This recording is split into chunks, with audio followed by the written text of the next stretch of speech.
नमस्कार, उजांग अकेडमी की तरफ से मैं हूं आपकी गाइड कुसुम और टॉपिक वाइज श्रृंखला में आज का हमारा विषय है पीएम पोषण शक्ति निर्माण योजना, जो आपकी जीएस फर्स्ट और सेकंड से संबंधित है।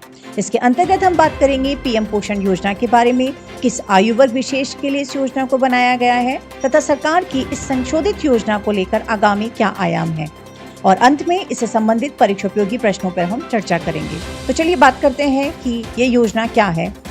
29 सितंबर को CCEA cabinet committee on the economic affairs, जिसे हम आर्थिक मामलों का मंत्रिमंडलीय समिति भी कहते हैं, ने 2021-22 से 2025-26 तक सरकारी व गैर सरकारी सहायता प्राप्त स्कूलों में पीएम पोषण या पोषण शक्ति निर्माण योजना को मध्याह्न भोजन योजना की जगह मंजूरी दे दी है। यह एक केंद्र प्रायोजित योजना है जिसमें सरकारी व सरकारी सहायता प्राप्त स्कूलों में कक्षा 1 से 8वीं तक पढ़ने वाले सभी स्कूली बच्चों को शामिल किया जाएगा।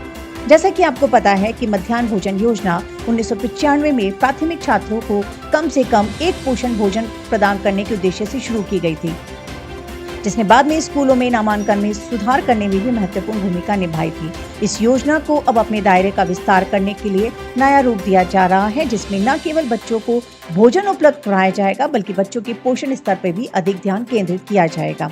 चलिए देखते हैं नई योजना पुरानी योजना से कैसे अलग है। इस योजना में देश भर के 11.20 लाख स्कूलों में 11.80 करोड़ छात्रों को शामिल किया जाएगा। इसके अतिरिक्त अब इसमें 5 से 6 वर्ग के आयु वर्ग के 24 लाख अतिरिक्त लाभार्थियों को भी शामिल किया जा सकेगा, जो अब बाल वाटिका के माध्यम से औपचारिक स्कूल प्रणाली का हिस्सा होंगे।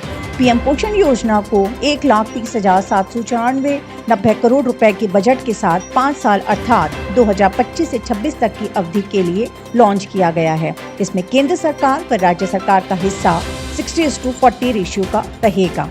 संशोधित योजना के तहत केंद्र सरकार अब प्रत्यक्ष लाभार्थी हस्तांतरण सुनिश्चित करेगी, जिसके अंतर्गत अब धनराशि सीधे स्कूल के खाते में भेजी जाएगी, जो खाने की लागत के लिए होगी।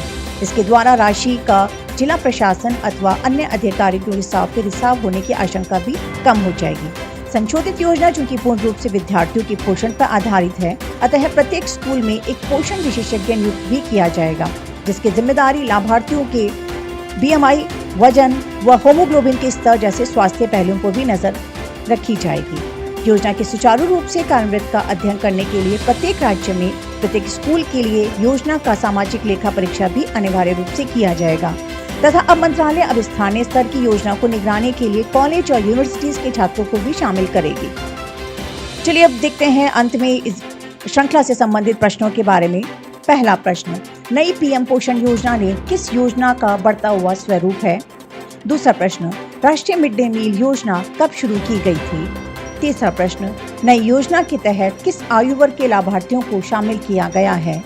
चौथा प्रश्न, पीएम पोषण योजना के तहत केंद्र व राज्य सरकार का राशि में कितना योगदान रहता है? पांचवा प्रश्न, संशोधित योजना के विभिन्न आयामों पर नजर डालिए जो उसे पुरानी योजना से अलग करती है। धन्यवाद।